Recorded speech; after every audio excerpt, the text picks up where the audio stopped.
I'm sorry that I will speak in English, but there is the translation which you should listen to. And I will show lots of things. So for those who don't speak English clearly, I hope I can keep you entertained. Now, I'd like to begin by talking about what we would say in English is the elephant in the room, which is the enormous disruption facing publishing today. And I think it's a time of very rapid change and something that affects the professional lives of everybody in this room. I absolutely love books and bookshops, and I love traveling. And every time I go to a city, I try and find the best bookshops. And this here is my favorite bookshop in the world. It's in Washington, D.C. It's near DuPont Circle. And every time I go to Washington, I would go to this bookshop, and I would spend half a day. And it's fantastically laid out. I keep finding new books, new authors, and I'd spend $300 or $400 and buy all the books for my summer holiday. And I went to Washington last September, and I went to the bookshop looking forward to the experience. And that is what has happened to the bookshop. Yeah, well, it's happened to bookshops everywhere. And I think it's happening to publishers everywhere. And the new technology that's coming in is changing the world of publishing in very, very big ways. And I don't want to be negative and gloomy, but I think the message that I would give is that to continue to keep all that is good in publishing and books, we need to rethink what it is to be a publisher. And so now one of the replacements is a different kind of bookshop. It's an online bookshop, and on it you buy a different kind of book. And for the last year, I've been running a new company called Touch Press, and I'm going to show you today 3 of the books that we've made for this new kind of bookshop. One is The Elements, which was our first title, and that came out in April of last year. Another is a title on the solar system, on astronomy, which came out just before Christmas. And thirdly, I'm going to give you what we call a sneak peek of a title we have coming out in about a month, which is about a poem that some people say is the greatest poem of the 20th century. But if you're Italian, you may not agree. My adventure in this world of publishing has come about through a friendship. And I'd like to start by telling you the story of how The Elements came to be. This is a remarkable man called Theodore Gray. He's a writer and a software designer and a Renaissance man. And about 10 years ago, he started collecting elements from the periodic table. And he became famous because he built the table that he's sitting at. Now, in English, we call the periodic table of elements the same word as a physical table. I don't know if it's the same in Italian. Yeah. Is it the same? Okay. So it's a joke. And he built a periodic table. And it's very beautiful. And inside it, there are places to put lots and lots of objects. So he began a collection of elements. And here is just a very small number of lumps of uranium and lumps of gold and every element in the periodic table. And I did the same thing at the same time. And we came across each other, and we found we were competing with one another on eBay to buy the same things. So we decided that it was better to join forces. And so we formed a partnership and started to build displays of the periodic table. And we built them in beautiful wood, and we filled the displays with all the objects that we collected, so that if you were interested in the periodic table, you could come and look at all the ways the elements are used in the world. So it's like, we would say, a cabinet of curiosities. We also produced much bigger displays. This is one where we filmed with every element a dangerous experiment, an explosion. And we made a kind of, I suppose, a work of art for a public museum. And, of course, because it's the 20th century, 21st century, we had to make a website. So we got a very good a website address, periodictable.com, and we put everything on it for free. So if you go to periodictable.com, even today, you can find out beautiful photographs and lots of text and lots of information about every element. But there was no way to make any kind of money for it. If we were to try and charge people for this, it would not be a success. And so we did the obvious thing. We took the information and we turned it into a book. A big, beautiful illustrated book, which we published about 1.5 years ago, published by Black Dog and Leventhal in New York. And we photographed all the objects very beautifully and very carefully, 2-page spread.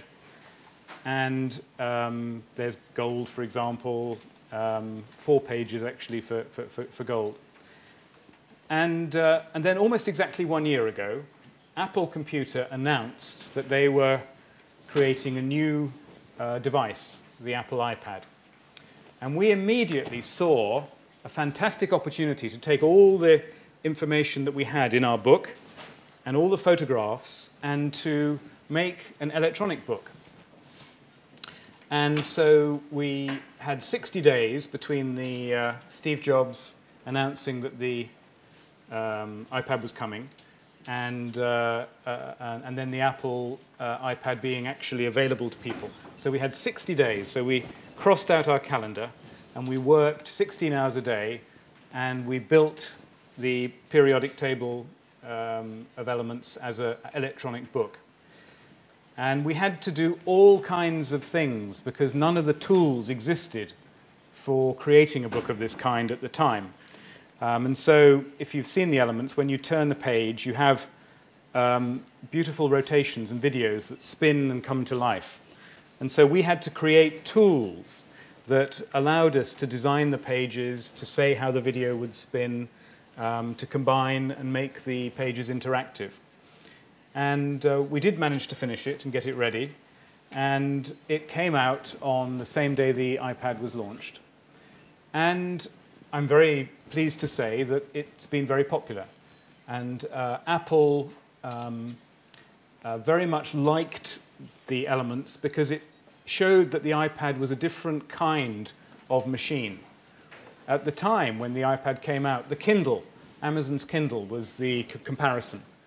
And it wasn't completely clear that the iPad was better. The Kindle has a very long battery life. You can read books for days and days. It has a beautiful screen that works in the sunshine outside. And the iPad, okay, it's color. But suddenly with the elements, there's a book which is completely different in kind. Now, if we could switch to the video here, I'll show, if we can put the camera up on screen, I'll give you a quick tour of the elements. If we can switch the camera across, and perhaps turn the lights down may help, I think, as well. Here we have a periodic table with all the elements rotating. And let's choose gold, which is the page that you saw before. And if I turn the page, you'll see that all the objects on the page will spin with my touch. As I move them, the objects go around. So maybe, can you go in a little tighter on this one? Can you zoom in a bit? Yeah. The detail is very great. And if we turn pages and see some other information, here we have a piece of sushi from Mercury. And thallium. What we're trying to do is to go beyond the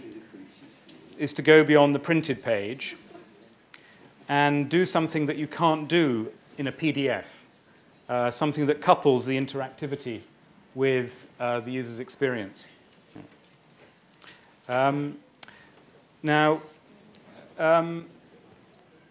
if we go back to the other display, to the computer display, the can we go to switch display, please, back to the display. The elements came out, and we were absolutely bowled over by the extent to which it was taken up. Could we have the switch back to the other display?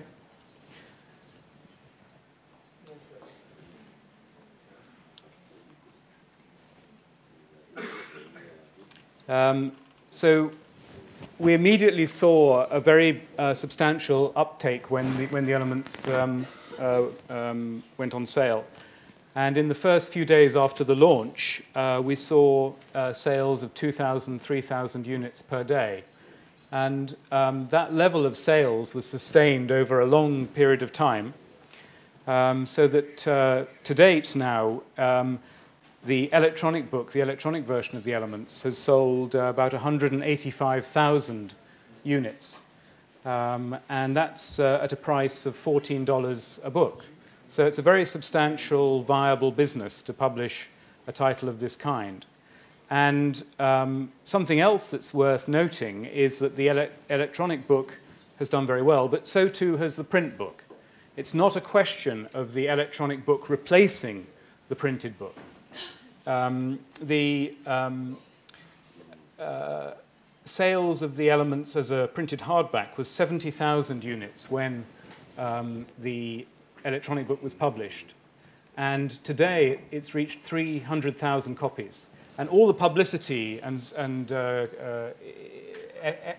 attention surrounding the electronic book has translated to the print book, so that it's actually a very good synergy between the two, and the one can generate a lot of publicity for the other.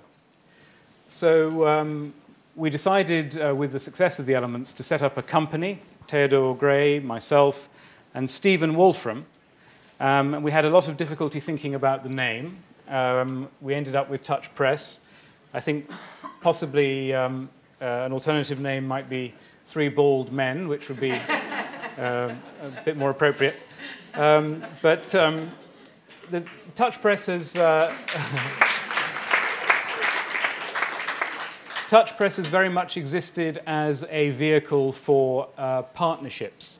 And in all the titles that we're producing, we're working with existing publishers to bring our skills and their skills, our design and their copyrights together, and to work very closely. And our main partners to date have been the British publishing company Faber and Faber, Black Dog and Leventhal, who published the hard copy of the Elements, and the University of Chicago Press, with whom we're working on a number of titles.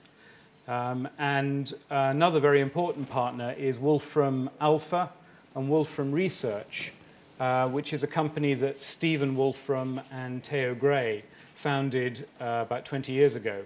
And Wolfram Alpha in particular has a very powerful technology, which actually we use in the Elements and in the Solar System title, that allows us to bring in live information from the world, information that's being curated. And for example, for any element, you can bring up data about the price of the element right now on the world's market, and deep scientific information. And all that information comes from reliable sources. All that information is curated and structured in a way that can be presented. So here, for example, you see the current price of gold, and much other information can be presented in a similar way. So at Touch Press, what we're asking is what happens to the book in the electronic world, where you have an intimate device and where you can use interaction in lots of new ways. And it's extraordinary how fast technology has come along. Some of you in this room may remember that about 15 years ago, there was a wave of invention and a wave of interactivity around CD-ROM. And people hoped that it would be an interesting market for publishers to move into. And some money was made, but then the internet came along, and the technology was never a very successful, happy mix with the book. Well, I think that's now changed, and we in Touch Press have a very strong belief that to be successful you need to bring together the skills of publishers, the talents of authors, and an editorial understanding, something that's often been missing from technology in the past. You also need fantastic software engineers, and these are some of the greatest software engineers on the planet, and they're a very different group of people. But by combining those talents with the talents of an author, I think you get an amazing mixture. And finally, you need media skills. My own background is in television and film production, and that mixture of the three different skills is I think, very valuable. So I'd like to go back now to the iPad to show you two more titles. One is our solar system title, which has just come out, where I hope I can demonstrate what I mean. So if we could have the lights down again, is that good? Yeah. So I'll launch solar system, and with solar system, we also have some sound. So can we hear the sound as well, please? And here we have an arrangement of the planets in the solar system, starting with the Sun and going out all the way to Jupiter and Saturn. Let's choose Jupiter. And on every page in the book, we find that the objects are not just pictures, but can be moved in lots of different directions and are fully interactive. So if we're interested, for example, in the red spot, we can zoom into it and study it. And then up here, in the corner of the screen, on every page, we have something very special. We have what we call an orrery, a digital orrery. And so here we have a working model of the solar system. And of course, being in Italy, it's very appropriate to look at Jupiter and the Galilean moons discovered by Galileo. And as I move, I can fly around and zoom into any object. And I can change the speed of the simulation. And if I like, I can also choose a different object and then see the universe spinning around that object instead of another one. And if we go and have a look at the Earth, or if I can make the Sun the center of the universe, imagine you're explaining to a child why the world goes around the Sun and not around the Earth. So if I choose the Earth and it becomes the center, here is what it seems for us. If I slow down time, here I have the moon, and I can choose the moon, and now everything moves around the moon. I can zoom in, and here we have the rich data and texture for the NASA photography of the objects. And what's important to realize is that this is still a book. If I want to go to Mars, for example, and double tap on Mars, I'm now taken back into the page of the book, which starts dealing with Mars. And as I turn the pages, I have on each page a well-written story by an author that takes me through the history of Mars. I can have interactive illustrations that allow me to see how Mars floods with water. And I can have panoramas that show the view on Mars from the spacecraft as I move around. So it's a very, very rich environment handling many different assets. Something else we've tried to do is to use video in different ways. So if we go to the Earth and have a look on one of the Earth pages, we can see some video included in the title. And we're trying to deploy video away from being just in a square box. We're trying to make video much more an integrated part of the page. I can fly around and go to the Sun, for example.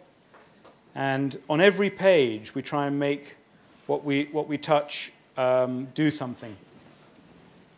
There's a reason there are bananas there. So here's another example, I think, of video that is quite beautiful and integrated with a page. The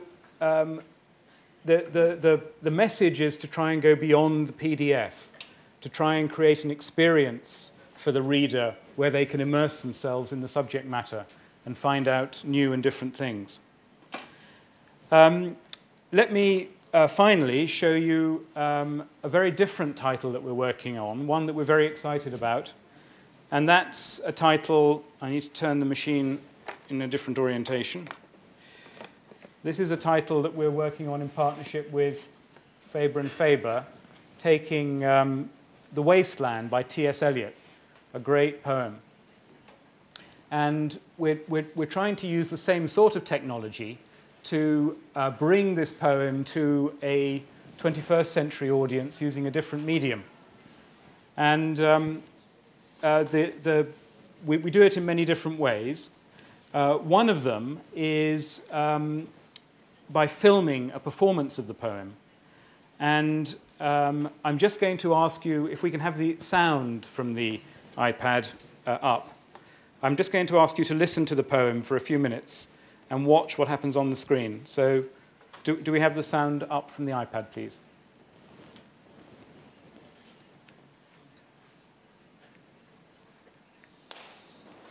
The Wasteland.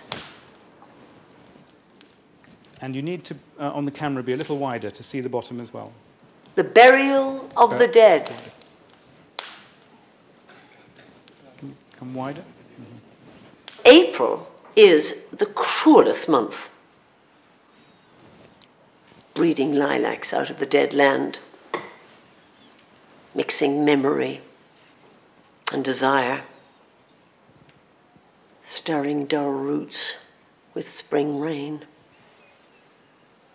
Winter kept us warm, covering earth in forgetful snow, feeding a little life with dried tubers. Summer surprised us, coming over the Starnbergersee with a shower of rain. We stopped in the colonnade and went on in sunlight into the Hofgarten and drank coffee and talked for an hour. Bin gar keine Russischstam, auszuteuen, echt Deutsch. And when we were children, staying at the Archduke's, my cousin's, he took us out in a sleigh and I was frightened. He said, "Marie! Marie! Hold on tight!" And down we went. In the mountains, there you feel free. I read much of the night and go south in the winter. So I can watch the performance as a linear poem.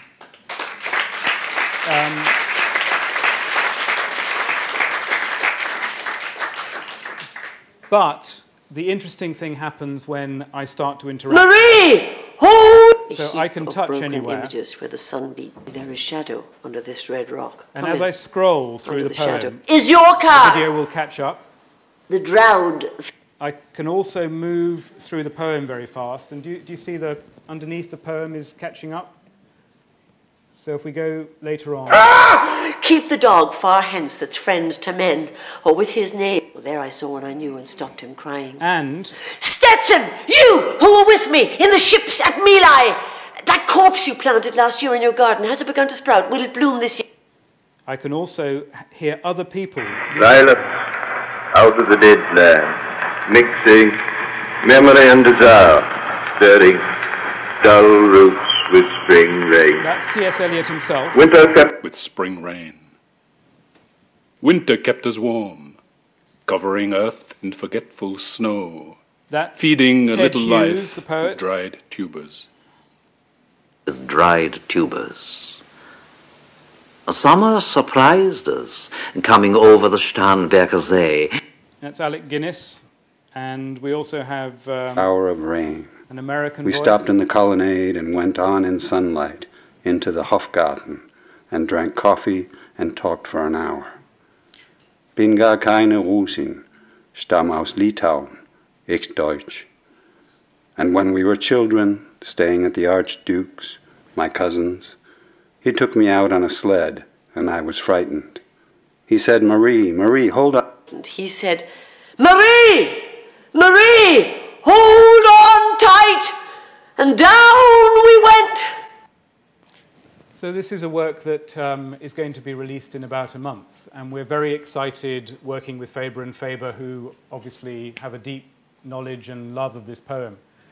We've also, if we can change back to the, finally, thank you for the cameras now, if we can change back to the projection, we're also including in the work approximately 40 interviews with people who are very knowledgeable about the poem. And a great mixture of people, including Seamus Heaney, the Nobel Prize-winning poet from Ireland, and experts, academic experts on T.S. Eliot. And so as they talk in a small window of video at the corner of the screen, the relevant section of the poem will appear.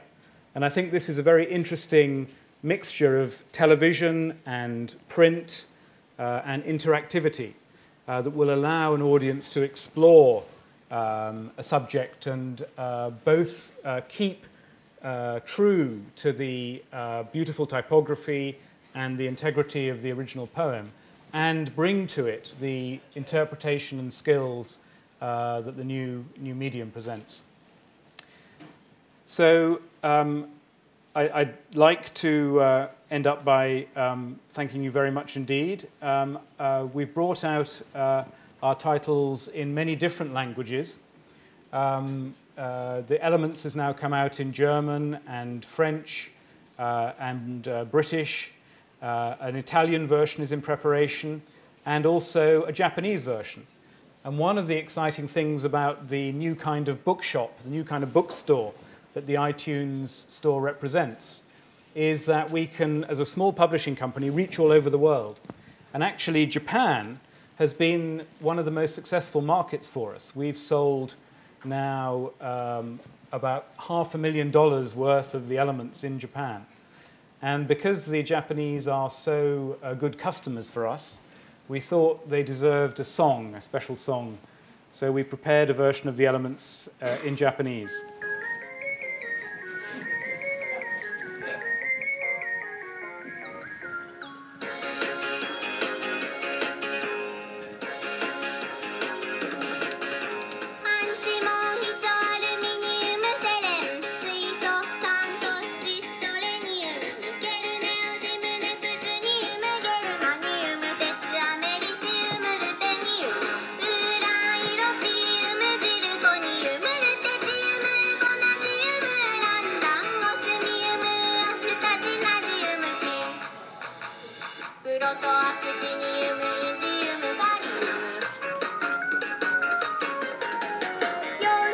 Okay, well, that's enough of that. So with that, I say thank you very much indeed.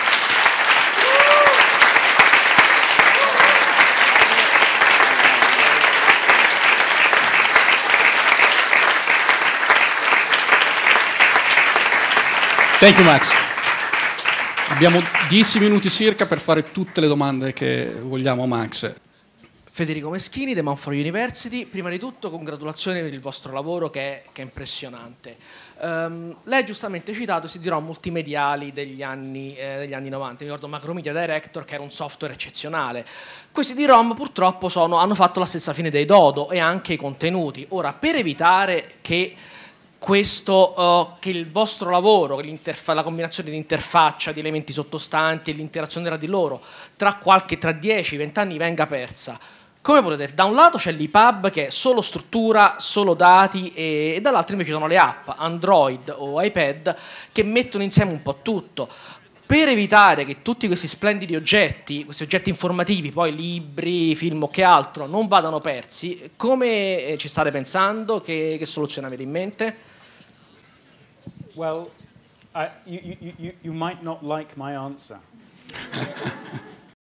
The only way this new medium will be successful is by producing work of the absolute highest quality. And the reason for that is because we have a fantastic channel now to go from the author and the publisher straight to the audience. The channel's been built at first by Apple, but of course all the other companies are now racing, and soon there will be a marvelous way for publishers to reach their audience. The bookshops have closed, but this new channel is open. And on that channel are reviews. The readers post the reviews. And a title will live or die by the quality of what the reader thinks. And with the Elements, we've been very fortunate. We have 500 five-star reviews. And that's why we've sold, and even today, we sell 100, 200 copies of the Elements every day. So to survive, you need to produce work which is obsessionally good quality, that innovates, and that goes beyond just taking the information and putting it on the computer. You need to give the reader an ability to go into the subject and to manipulate it and to explore it. And the two examples I can give you are with the solar system, that experience of exploring the solar system and then coming back into the book. That's a very powerful, it's learning through doing, which is for a child especially very good. And in the case of poetry and literature, being able to read very well, but then having the great expert on your shoulder telling you what matters and why it's exciting and why it's important. So I think it's a fantastic opportunity. I think it's a new door has opened, and in every genre of publishing, we can come up with new ways to do things. And it's a marvelous opportunity to be inventive and creative. And if you're successful, you will make a lot of money. There is a question from Twitter, which I think is interesting. How much did it cost to produce the Elements? Yeah, it's a very good question, and it's impossible to answer. Because you saw in the history that we made the Elements really over 10 years. And we collected all these objects, and then we photographed each one in 720 positions. But to give you a better answer, the new titles, we're doing about 6 titles right now. The Wasteland is one of them. We're also doing one on gems and jewels, where you have beautiful jewels rotating. Each one costs between 50,000 euros at the low end, going up to 250,000 for the most expensive ones we're doing. So it's a lot of money. But the good news is, at the moment, you have to do a lot of special software work. And we have developed software which allows you to do any subject and use the same software. And there are many new tools coming out in the future, I think, that will, EPUB 3, you heard about that yesterday. I think that will let you do some of the things that you want. But for the best quality, you have to have engineers and authors and filmmakers all working together. And that's expensive, unfortunately. But the solar system came out 2 days before Christmas. And it sells for the same price as the Elements, which is $14. And so for every copy, we get $10 from Apple. We earned back the $250,000 it cost us to make Solar System, $250,000 budget. We earned that back in 4 weeks and 2 days. Mi chiamo sempre Ridarelli e sono sempre un softwareista. La domanda è questa. La carta come supporto è stato sempre disponibile e probabilmente lo sarà per centinaia di anni, diciamo così. Invece l'iPad molto probabilmente sparirà nel giro di poco tempo, sostituito da altri dispositivi. Quanto quindi diciamo, viene legato il nuovo modo di fare editoria al supporto e quindi la sopravvivenza di questi lavori può essere legata alla sopravvivenza temporale molto piccola di un oggetto tecnologico? What is interesting about the iPad is not the hardware, is not the specific implementation. What's interesting about the iPad is the interactive presentation of information. And we've seen it like the first of a new kind of platform, and it will very quickly evolve. The iPad 2 was announced last week. In 10 years' time, there will be no iPads. There'll be other things. We may be consuming this kind of interactive information on our wallpaper. But for publishers and authors and creative producers, the challenge is to make beautiful things and to deliver them on whatever the immediate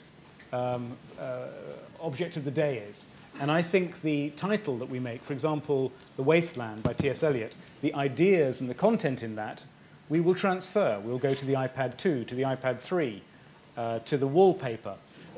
Yes, but we make the content and the ideas and the design independent of the platform. The platform is not what's important. Last question.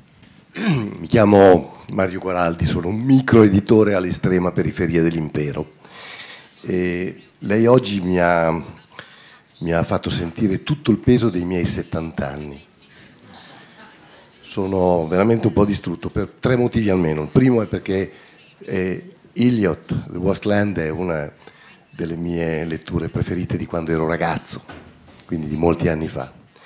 Il secondo motivo è che nel 2001, cioè esattamente 10 anni fa, avevo fatto un piccolo tentativo, si chiamava Voci della Poesia. Avevo realizzato cioè un progetto in cui non solo si pubblicavano i testi dei poeti, ma si sentivano le letture di questi poeti e si vedeva l'attore che li leggeva. Ma naturalmente neanche nella mia fantasia più sfrenata avrei mai immaginato di poter vedere un piccolo capolavoro come quello che lei ci ha fatto vedere quest'oggi. Domanda, prima di morire, io che sono molto piccolo, che non ho una lira in tasca, riuscirò a fare qualcosa del genere? Grazie. And I think the Wasteland will open up a possibility for treating many other poets. I mean, one could imagine Dante would be an interesting subject, or the Iliad, or any piece of literature, I think, can shine in this new platform. And I think especially it will bring the world's great experience and the world's great literature to a young audience, because for a child that is a medium which will get through, and not just children, but young people in general. So I think it's an exciting time, and I think we'll learn to appreciate our heritage.